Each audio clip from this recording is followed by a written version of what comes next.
Other than that, yeah, I think we are ready to begin. Let me just share.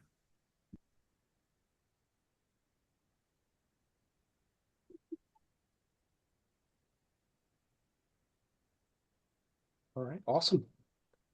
I could take it away to start off, and then we could pass it off. But hey, everybody, so great to see you guys. Thank you for hopping on the call.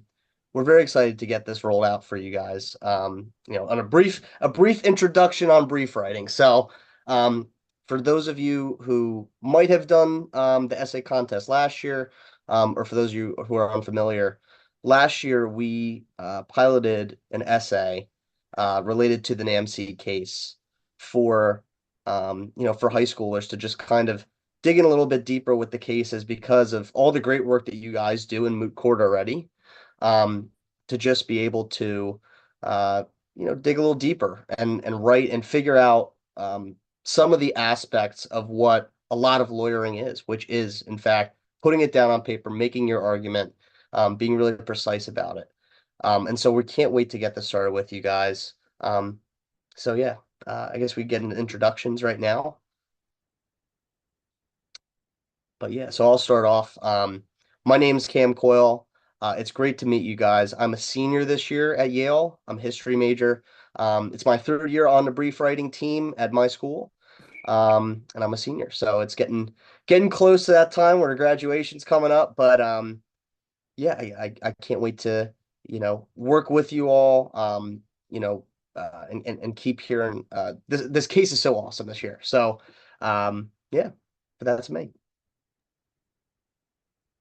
So hi guys, my name is Lizzie. I'm a sophomore at Yale, also studying history. I'm one of our brief writing captains, along with Zach, who's not here today, but who's amazing. And I kind of help out with NAMC. I helped out with writing the case, and I was basically a consultant slash assistant for Steven as he was adapting some of the rules to the new format. Yeah, both of these people were incredibly helpful consultants. They really did help me run the show. This would not be possible without either of them. My name is Steven. I'm also a member of Yale's Moot Court team. I'm also a part of NAMC. I'm kind of the chair of the brief writing competition. So you can come to me if you have any questions about brief writing or this competition for the next, what, 6, 8 months. I'll be the one who will be responding to your email, so never hesitate to reach out. Right, awesome. So in terms of what we'll go through tonight, just kind of four sections. So basically just an introduction. What are legal briefs? What are we doing when we write them and how will they be useful? The second, we're going to touch a little bit on the case itself. I know Lizzie's done great work on that with a lot of great writers. So she'll just touch a little bit on the case, get you guys acquainted if you haven't been already. I'm sure that, as competition season's coming up on you, you have been looking at it. It's a really interesting case this year. So, for the third section, we're going to just go over the rules, what's expected, the rubric. Steven's going to take that and just kind of ensure that you guys know what the process is, what the procedure is moving forward. And then I'll give you some tips from our essay writing and just like basic things that we have learned over the past few years writing briefs ourselves, that could be useful for you guys, and then just opening up the floor for questions. So that's how we'll run the presentation today. But I guess to start off, then we'll just kind of go over what a brief is, and we'll move on to showing you a little bit of the a self-made definition here. But basically, what a brief is, it's a legal document. It's a piece of writing that makes an argument on behalf of a client, right? This is a legal document that's using, case law, that's using your minds to come up with really great arguments that you put before the judge, for them to read. And it helps kind of prepare them for arguments you might make, at oral argument for, you know, uh, whether it be like a trial at a lower court or appellate court, which we are doing, of course, in moot court, when it goes to oral argument. Um, and, there's a lot of different legal writing that happens, but And I'll just say this, we also have four Supreme Court cases, and I know, for those of you who have done moot court, you're familiar with whether you're, arguing for a petitioner or whether you're arguing for a respondent. So when we submit briefs, we're either submitting a brief for the petitioner, so that's the side that's appealing that case to the Supreme Court, or for the respondent who's responding, who, recently won that, prior appeal and is responding to the appeal. So that's kind of a basic definition of what a brief is. And then, I'm really excited and encouraged to see all of you guys coming out for this competition here. But why do brief writing, right? This is a really important skill that you guys are going to pick up. If you want to go down the line and do law, brief writing is really applicable to all those skills that you're going to need. So I just kind of put down three main bullets. The first is to become an expert on constitutional issues. You guys are already doing that in oral argument, but when you're, applying a lot of the decisions that we read into briefs, you're taking a really meticulous look um, at a lot of the law that's out there. So, becoming experts on these cases in different ways than you were before, really having to read and scrutinize and see, what's out there. That's a really great skill that you pick up from doing a brief writing. Um, second point, just again, we're writing, you're gonna pick up a lot of cool writing skills and improve your argumentation. And just from minutia like citations, right? Like there's a really big aspect of this that's, you have to pull from the case to basically explain to the judge what the law is and be really precise about it. So you're going to have to be kind of on your A game when you write these briefs and submit them, that your argument makes sense, and that where, the judge wants to know where it's coming from. And that's a really good skill that you pick up here. And then if you want to become a lawyer, this is what you're going to be doing. I can't stress this enough. Like I remember hearing it from some of the like attorneys that helped us out in judging tournaments. Because I'd say, oh yeah, I'm on the brief writing team. And an attorney would tell me like that's 95% of what lawyering is being able to write it down, get that argument out there, put it before the judge, and kind of keep the cases moving along. So this is the type of work that lawyers do day in and day out, and it gives you all a chance to understand what that's like from a deeper perspective. So yeah, those are three reasons why you should be doing this, and I'm happy to see all of you here. And then just kind of like to give you a little bit of a visual here of what it looks like right in the middle there. That's kind of like that cover page of a brief that you'll submit. And we'll kind of give you all formats and templates that will help you out. But this is kind of what you're going to be seeing out there. And you can see on the left, right, with the table of contents, how precise and how organized these arguments are. And that starts in the table of contents. You can walk your judge through what you want to argue before they even have to read any of the text by being really precise with, okay, what are my arguments going to be? What's my prongs, right? That's what you'll do and help the judges out with in the table of contents. And then use your great writing skills to, flesh out those points better. So yeah, that's just kind of, giving you a look and a snapshot of what you'll be doing for the next 6 months. And yeah, with that, I'll turn it over to Lizzie just to talk a little bit about the case. Yeah, awesome. So we have a case this year. It's about a couple of different things. We have two issues. Our first issue is going to deal with Article 3 standing under the Warm Claims Act. The Warm Claims Act is completely fictional. You can see it in the case. And we have 5 Supreme Court cases, 4 lower court decisions, and a short treatise, which is a lot more material than we usually have. And basically, the reason that is as I didn't write this issue, but as some of us are writing the case, things got more and more complicated. So this issue can seem a little bit confusing and convoluted at first glance, but it's really important, the nitty gritty of like actual law. It's a really exciting issue. I really love it. And it's a lot of Supreme Court precedent to explore, and some pretty clearly outlined prongs, which are very helpful. And then is there a question or no? Okay. And then in issue two, we have a allegedly corrupt judge. And so we're dealing with judicial disqualification, not under the Fifth Amendment, as we'd see with like a state Supreme Court judge, but because this is a federal judge, it's under 28 USC section 455, specifically section 455A, which says that a judge must recuse themselves in any case where their impartiality might reasonably be questioned. If that sounds vague, it's because it is. And so that's some of the issues we get to grapple with there.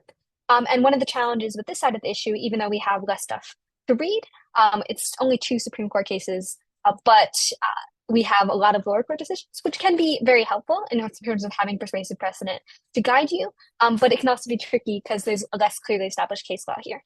So each of those issues have their own unique challenges and their own unique joys. And so they're both really fun to write about, whichever one you do choose to write about. The nice thing about our brief writing program is, unlike in the college program, you only have to pick one issue, and you only have to pick one side. So you're arguing either for the petitioner or respondent, either on issue one or issue two. And your brief writing, as I'm sure Stephen and Cam will talk about later, is going to be a lot different from some of the skills that you've developed in oral argument. So last year we had a couple of people try to kind of regurgitate some of the arguments that they'd used in oral argument. And you're going to be using a lot of the same arguments, but it's not just like we're taking our roadmap and we're putting it on paper, because there is a lot more complexities to that. So in the next bullet, we'll explain a little bit more about that. But basically, you have a written opinion in the case problem that kind of roughly seems like it could be a brief. It gives you kind of outlines different arguments, it uses the case law, makes some good arguments, some bad arguments. But those are written purposely to have some things that can help you and some serious flaws. So we want to make sure when we're writing our briefs that we're going beyond the arguments and the structure in the case problem, and that you're coming up with your own creative ideas and solutions within, of course, the limits of the closed universe case that we have, because that was a marginal issue that we had last year. So you do want to make sure with this expanded word count and this expanded format that you guys have the opportunity and the space to make your own arguments. So that was something that was really emphasized both in the case writing and in the process of developing these new rules. Which kind of brings me into going a bit more into those rules. So briefs are going to be judged on 5 different categories. Legal analysis and argumentation is just about the argument you're making. You have to take a clear position. You have to use reasoning. So this is going to be like bringing up different rules, bringing up different frameworks, just kind of the actual argument you're making and its strength. Mastery of case material and fact pattern is about how you support that argument. Citations, you guys kind of are already masters with this, right? You're citing from court cases, you're citing from the record. You're bringing past precedent in order to support all of the wonderful arguments you're going to be making. Mechanics is a bit of a weirder term possibly for some of you. In general, that just means how well a brief is written, how well the writing is in general, grammar, formatting, things like that. Citations are a big one. All cases correctly cited in the brief. We'll try to be a bit more generous with this category, but one thing to keep in mind is with a brief, you are going to be citing cases, and there is a very particular way to cite them. We have an updated citation guide on our website, and we're currently thinking about trying to host another webinar going into a couple more complex things like citation specifically. So this is an area where we know can be confusing and at times doesn't make sense, but we'll work through it together. And then just brief organization, kind of how you structured it, how many prongs you have, and does your order of prongs make sense? Like if hypothetically, if we were talking about the First Amendment, are you going to jump straight to strict scrutiny, or are you going to argue why we should apply strict scrutiny and then analyze a speech or a law through strict scrutiny? And one important thing to note with those citations is it can sound stressful, but we gave you a citation guide that is very simplified. And so you don't have to like go and memorize the entire blue book. You're only responsible for the information that's contained in that short citation guide. Yeah, please don't actually go beyond the blue book. You definitely don't want to do that. Not yet, at least. You can definitely suffer through that during law school and in your legal careers in the future. And we don't necessarily want to have to read through the blue book in order to judge the quality of your citations. We try to make it a bit easier for you. Based off of the way you can see, though, from the private side, the first two categories are out of 50 points. Mechanics and citations are out of 20 points. Brief organization is out of 10 points. That means that you roughly, each brief will be judged based out of 150 points. And this is kind of a breakdown. So about a third of your score is going to be determined by that legal analysis, a third by mastery of cases, and then it kind of goes from there, roughly 12, 13% mechanics and citations, and then brief organization will be the smallest component of your overall score. Awesome, great. We now know how briefs are judged, but that doesn't necessarily tell us what they look like. So let's kind of break down the formatting. Once again, this is an area where we've simplified it a bit. In real life, briefs tend to be a bit more complex. They have a few more sections. I'd encourage you to look into those sections in your own time and just kind of see what a brief can look like. However, we're kind of boiling it down to really get into your argumentation, your ability to analyze cases, your ability to write and make legal arguments. So you'll have a title page, a section for the questions presented. This is where you tell us which of the issue you're tackling and kind of just copying or rewording the question for either of the issues, just to tell us what you'll be arguing, your actual argument, and your conclusion. Some additional information about formatting. Briefs should be written in Times New Roman, 12-point font, double-spaced. We want to avoid having any identifying information within the brief itself, including your name, school, or advisor.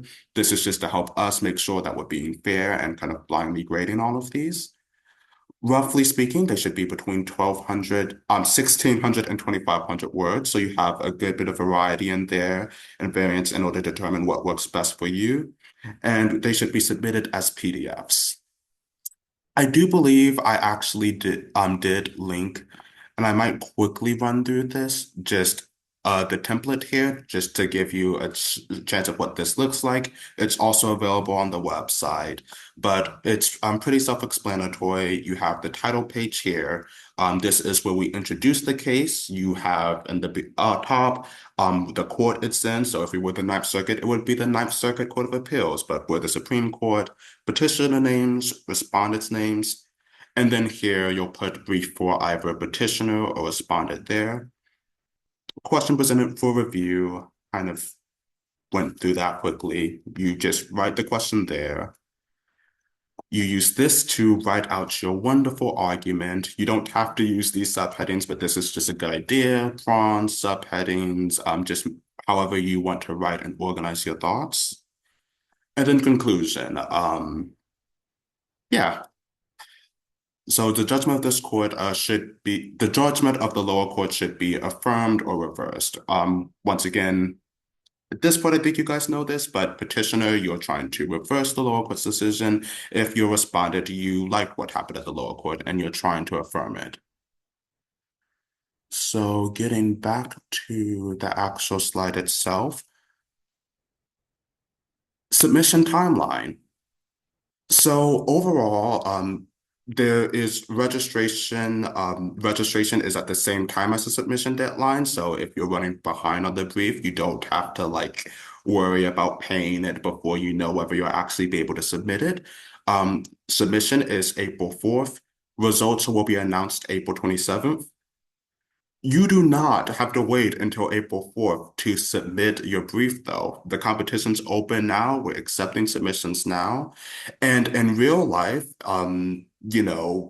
at the law school level, and what I'm personally going to do this year is to actually write the brief beforehand, before at least a certain stage of oral argument. I'm not getting it done by the end of October. Sorry, Lizzie, but Because when you think about it in real life, and kind of when you think about just how you want to structure your arguments in general, a brief is this amazing opportunity to go into a lot of details to make the argument you want to make and to know that nobody is going to prevent you from making that argument. There are so many times I know in my life where it seems like talking to other people, well, they'll have this amazing quote they found in a case, an amazing footnote, just a really cool argument they love to make. And then they're asked about a question 8 minutes into, 2 minutes into the argument, and they are on a completely different track, and they kind of have to talk about that. And that's the importance of oral argument. You're able to be maneuverable and you're able to kind of go with where the judges leave you. With a brief, though, this is really the opportunity to give your argument, to put your thoughts into this, and to kind of structure your legal analysis and opinion on your personal analysis, your personal thoughts about this. It's an amazing way to kind of begin this. So I really would recommend, if you have the time, to think about possibly writing the brief before even your first regional and kind of treating it as sort of a really in-depth, amazing roadmap that you can kind of move past from when you're giving your oral argument later. But, the submission deadline isn't necessarily beginning of December. If you want to take more time of that, feel free. If you want to revise it, feel free. It's just a different way to kind of think about how you want to order your year. And finally, yeah, some quick resources. We have the rules guide. This is on the NAMC website on the brief writing tab. You can click that link there to see the rules. We have the rubric and scoring guideline under there. A citation guide, which once again kind of runs you through how you will be able to do citations. The wonderful template I pulled up that Lizzie worked so hard on is under here. And then this video will be posted under workshops. We're also considering trying to organize another one, and information for that will also be posted there, as well as the eventual recording that if once we get around to that.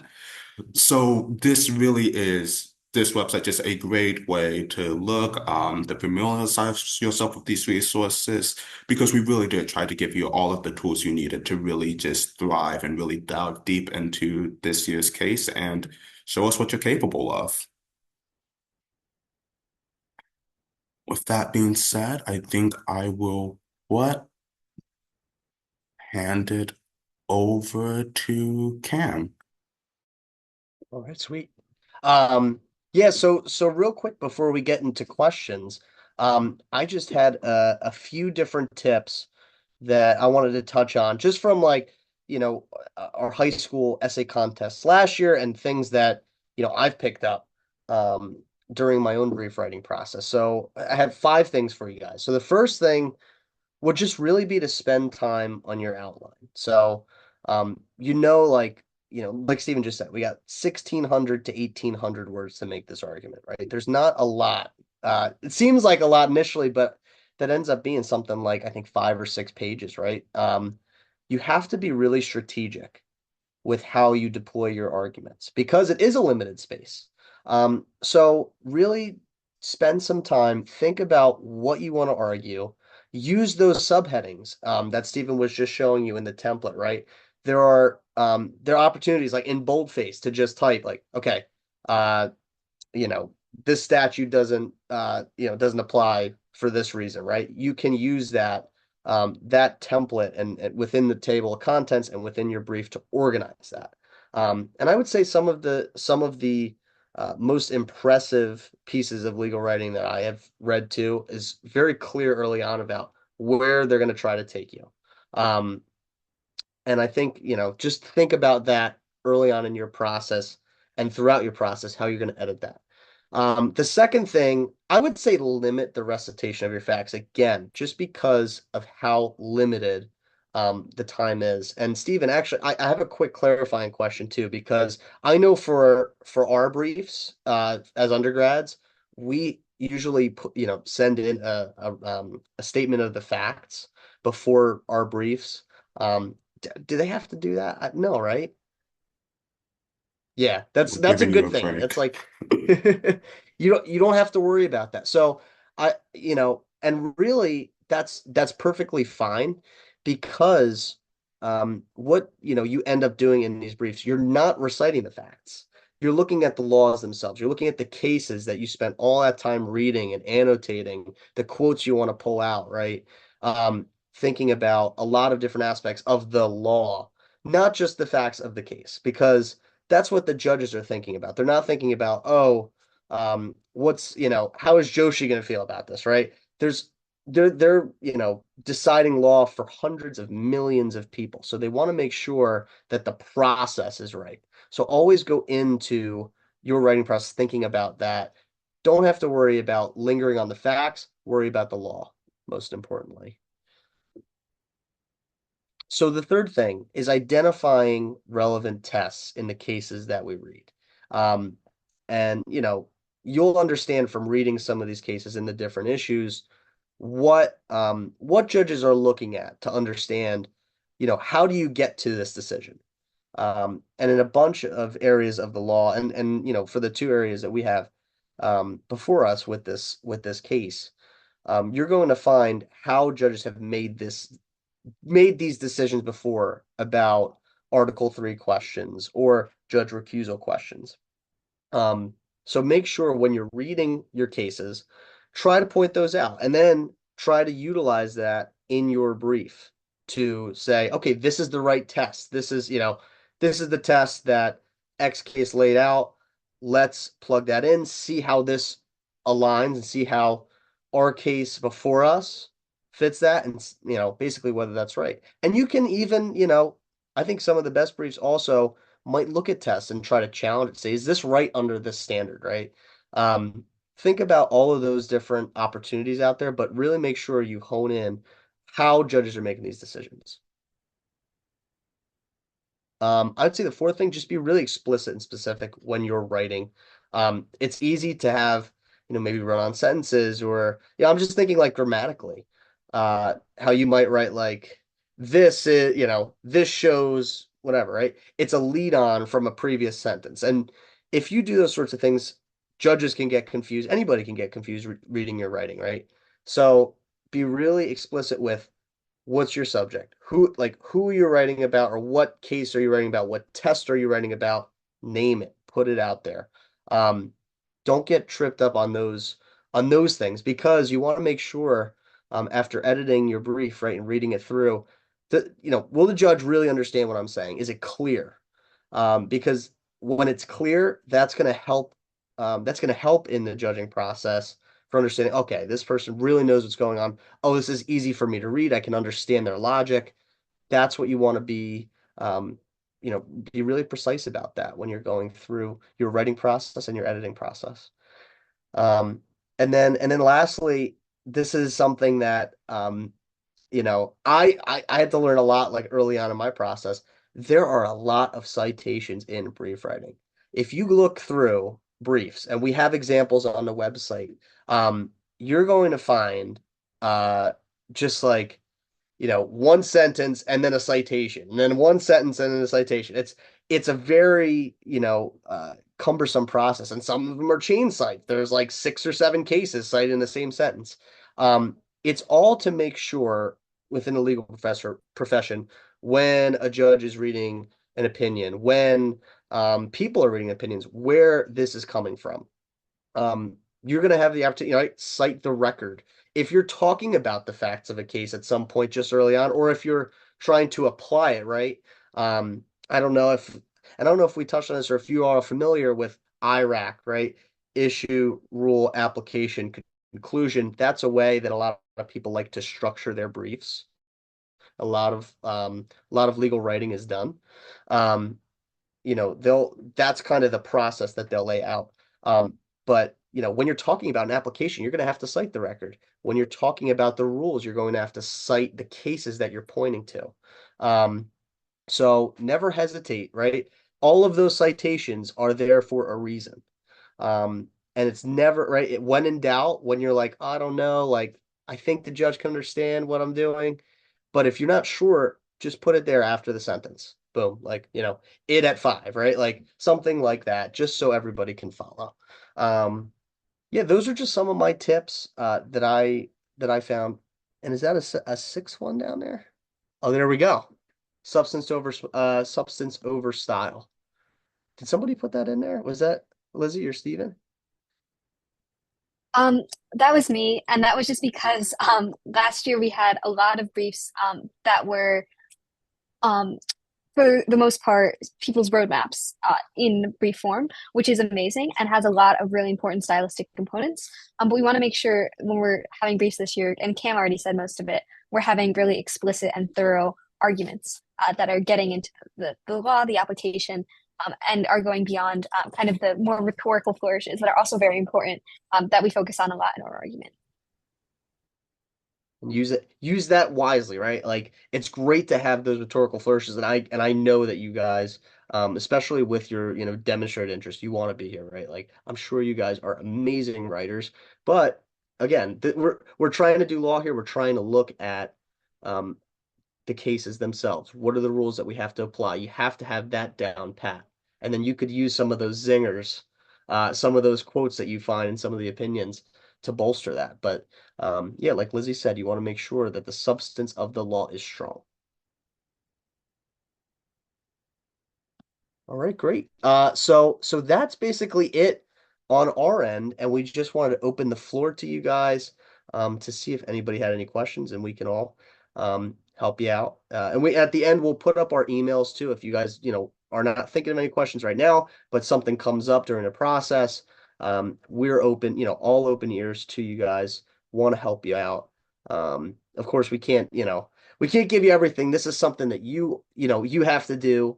Understand that case, write the brief. But if you have any sort of clarifying questions, oh, where do I go to submit? Where can I find this resource? We got that covered for you guys. So does anybody have any questions right now?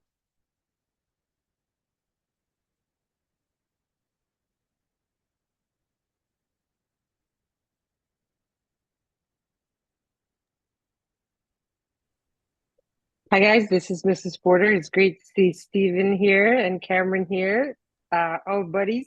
And hi, Lizzie. I think we saw each other in one of the rounds. Thank you so much for doing this. I'm so happy that a lot of my students are here. So extra kudos for you guys tomorrow. I do have a question, but I think it's more of a coach's question than a student's question. Actually, I have a two-part question. May I? Oh, Yes, yeah, absolutely. no. Awesome. So, one question is my philosophy is more along lines what Stephen was saying in terms of brief before oral argument. So I've been trying to make it almost like a condition that you want to go to these you're going to go to oral arguments, you better submit a brief to me first.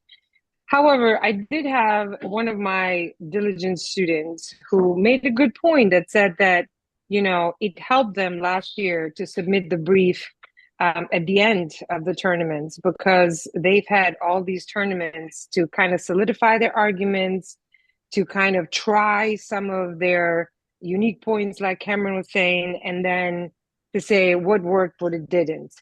I'm not convinced that that's going to work for everybody. I think it's going to work for, certain students, but I think that it's still a great way to show preparation.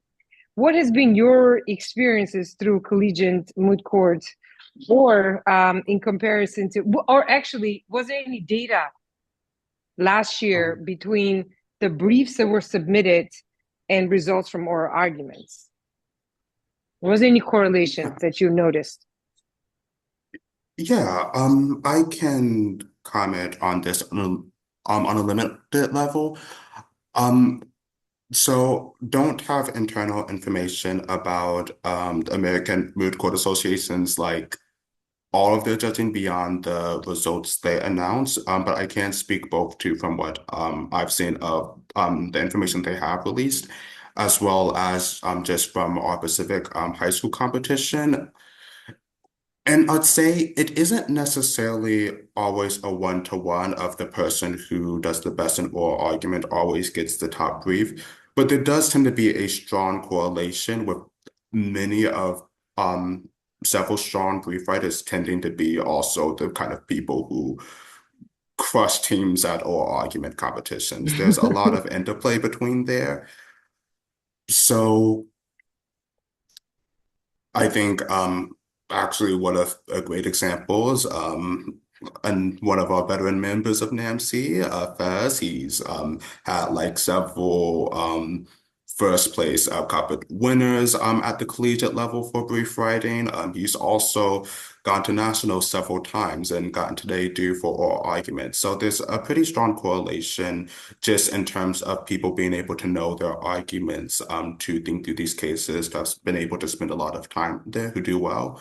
But there are definitely people who are stronger writers than they are always performers, or people who do a really great True. job responding to questions. That's very true.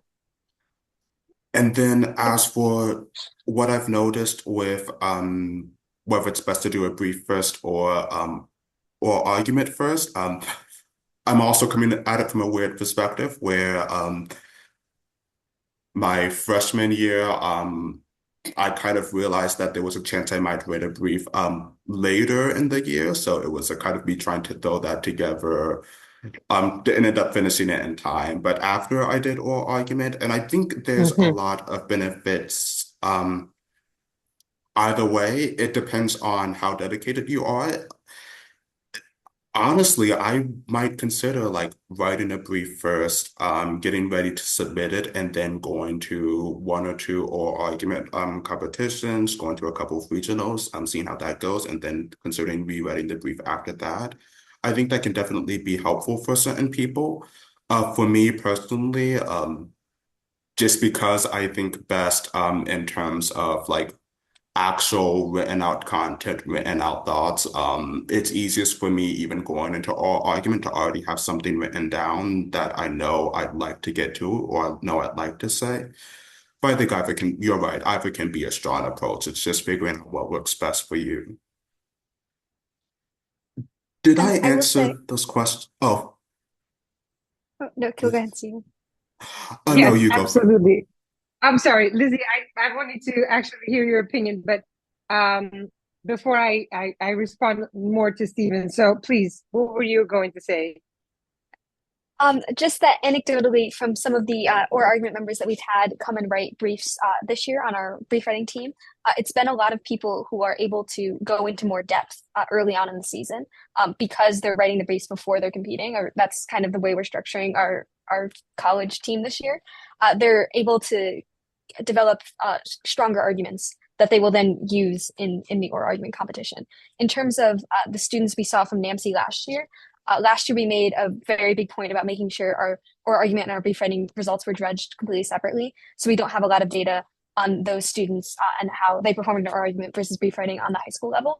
But I will say again, I think I agree with what Stephen said that it might be helpful to write it and to go in depth and then see if over the course of oral argument competition you discover more arguments that you may not have thought of before, because we do see that our strongest brief writers and our strongest oral argument members are those who are also exposed to the other side because it's different skills that are complementary. Thank you. So I think, Stephen, when we were talking in the beginning, when we were just contemplating brief writing last year, if you remember, there was a little bit of talk of maybe doing drafting before last submissions. This is just one submission and that's it for the NAMC, right? Okay. It I is, hear K, I yeah. see Cam going like this, so probably, yeah. Okay, so I guess that's something that we can do internally to implement what Liz is saying. In essence, do or maybe what all of you are saying, just for me to have a draft of these briefs, and then hold on to that. Have the students go to one of these two tournaments, and then see if they want to adjust. But at least I know that they have completed a brief and so on and so forth. So that was my first question. I don't want to drag it too long for everybody. My second question is definitely like totally a coach's question. So thank you, Stephen, for posting the results from last year. I know that some of our students were very happy to see their names posted. So that was a good kudos to acknowledgement. Has there been any talk as to how the ranking from one is going to correlate with the oral arguments in terms of the programs at large? Has NAMC made those decisions yet? I haven't spoken to Sydney or Fez about how we're doing the restructuring of the points, but since I have you guys here, these are the important people, I might as well just ask the questions now. No, that's definitely been something that unfortunately we're still discussing and we're trying to Okay. work out. We're hoping to figure that out sooner rather than later. Up until this Okay. point, we've been kind of caught up in just trying to reform brief writing specifically and sort of tweak the rules from last year. Okay. But we're definitely going to try to include brief writing in some component as a part of overall program rankings. And then for the briefs, is it going to be two or three judges that you guys going to have them graded like last year? I can't remember last year what you guys said, two or three, or at least I know it was minimum two, right? Yes, so we have a more complicated judging process this year because we Oh, have more judges from more programs. So okay. it's going to be at least we're aiming for three judges that are going to look at each brief, and then we'll take the top. I believe I forget if we said 10 or 20 briefs, depending on how many submissions we get, and we'll have those reviewed again by a panel of the same three judges, so that we're making sure that everything's fair. Because we did see last year that there were some discrepancies, and like some judges tended to grade harsher, and some judges tended to grade easier. So we have a more clear codified code of points, and then we're going to make sure that at least those top tier of briefs are all judged by the same exact people, so we know it's consistent. Okay. Fantastic. I don't have any questions. Thank you always, as always, for doing this. We really appreciate you. We can't wait to see you in person in competitions and to see you in these webinars in the future. I'll just let it go to the rest of the participants, and I thank you so very much. You have a nice evening. Thank you so much, Ms. Moore. Good No, to see you. thank you. Yeah, it's always great to see you. Any other questions?